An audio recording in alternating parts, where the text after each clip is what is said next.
Pocket থেকে না বলে টাকা নিচ্ছ কেন? না বলে কারো কোনো জিনিস নেওয়াকে চুরি বলে, সেটা তুমি জানো না? আরে ভাবি, তুমি এসব কি বলতাছো? তুমি তো এ বাড়িতে নতুন আসছো, এই জন্য এবারে অনেক নিয়ম কানুন তুমি জানো না। এ বাড়িতে দাদার কাছে কিছু চাইলে দাদা রাগারাগি করে। দাদার বলা আছে যখন যেটা প্রয়োজন নিজে হাতে নিয়ে যেতে। হ্যাঁ, এই বাড়িতে আমি নতুন, সত্যি অনেক নিয়ম কানুন আমার জানা নাই আর জানতেও চাই না। এখন থেকে এই বাড়িতে আমার নিয়মেই চলবে। আর তোমার দাদা তোমাদের বিশ্বাস করতে পারলো, আমি তোমাদের কখনো বিশ্বাস করতে পারবো না। এখন তুমিই বলো, আমি যদি দেখি তুমি তোমার দাদার পকেট থেকে না বলে টাকা নিচ্ছ, তাহলে আমি তোমাকে কি বলবো? সাধু না চোর? সাধু সাধু না চোর?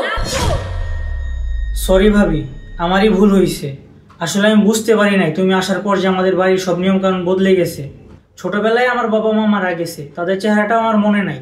এই দাদাই আমাদের ছোটবেলা থেকে পাইলা পয়সা বড় করছে। এই দাদাই আমাদের সব। এই দাদাকে আমরা বাবার চোখে দেখি। আসলে আজকে একটা চাকরি ইন্টারভিউ ছিল, তো ওইখানে 600 টাকা দরকার, এই জন্য আমি টাকাটা নিছি। সেটা জানার আমার দরকার নেই, আর তোমাকে টাকা দেওয়ার জন্য আমরা ঠিক নেই। আরেকটা কথা শোনো, আমার পারমিশন ছাড়া ভুলেও এই রুমে ঢুকবা না। যাও এখান থেকে, যাও।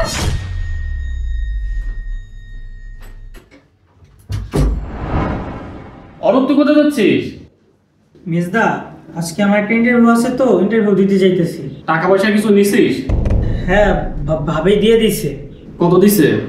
আমার ইন্টারভিউয়ে 600 টাকা লাগবো, ভাবি আমারে 1000 টাকা দিয়ে দিছে। আচ্ছা শোন, রাস্তাঘাটে চলাফেরা করলে হাতে একটু টাকা বেশি রাখতে হয়। এই 1000 টাকা দিলাম, এটা রাখ।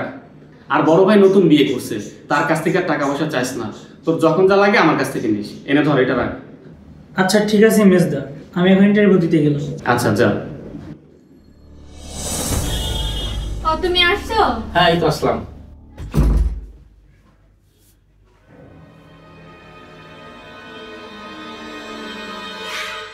আরে কি ব্যাপার?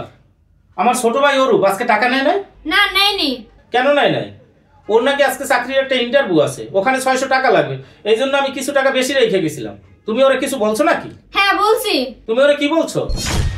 অন্যের পকেট থেকে না বলে টাকা নিলে মাইনছে যা বলে চোর। কি?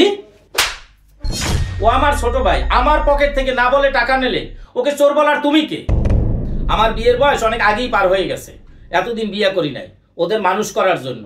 তোমাদের মতন মেয়ে সংসারে আসলে ওদের মানুষ করতে পারতাম না। আর ঠিকই তুমি নতুন আইসাই ভাই ভাইয়ের ভিতরে ফাটল ধরাই দিলে। ছি, এটা তোমার থেকে আমি আশা করি নাই। দাদা, আজকে আমার চাকরি হয়ে গেছে। কি? তোর আজকে চাকরি হয়ে গেছে? ভাই, তুই ইন্টারভিউ দিতে গেছে, টাকা পাইলি কই? তোর ভাবি নাকি আজকে টাকা নিতে দেয় না? দাদা, আজকে মেজো ভাই টাকা দিছে। তুই মেজর থেকে টাকা নেছো? এই জন্য আমি বিয়ে করতে চাই না। তোরা বারবারই আমার বিয়ে করতে বলছো। আমি জানতাম বিয়ে করলে ভাই ভাই সম্পর্ক থাকবে না। ভাই, তুই মনে কষ্ট পাইস না, আমার মাফ করে দিস। তোরা আমার পর করে দিস না। আরে দাদা, তুমি এসব কি বলতাছো? তোমাকে পর করে দেবো কেন? তুমি কি শুধু আমাদের বড় ভাই? তুমি তো আমাদের বাবা। আর ভাবির কথা আমি কিছু মনে করি নাই। ভাই,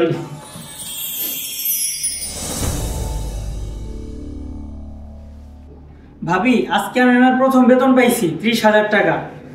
এই নাও টাকাটা, তুমি তোমার কাছে রাখো। তুমি বেতন পাইছো তো আমার হাতে দিতেছো কেন? ভাবি, আমি চাকরি পেয়ে নিয়ত করছি আমার প্রথম মাসের বেতনটা পাইয়েই তোমার হাতে দিব।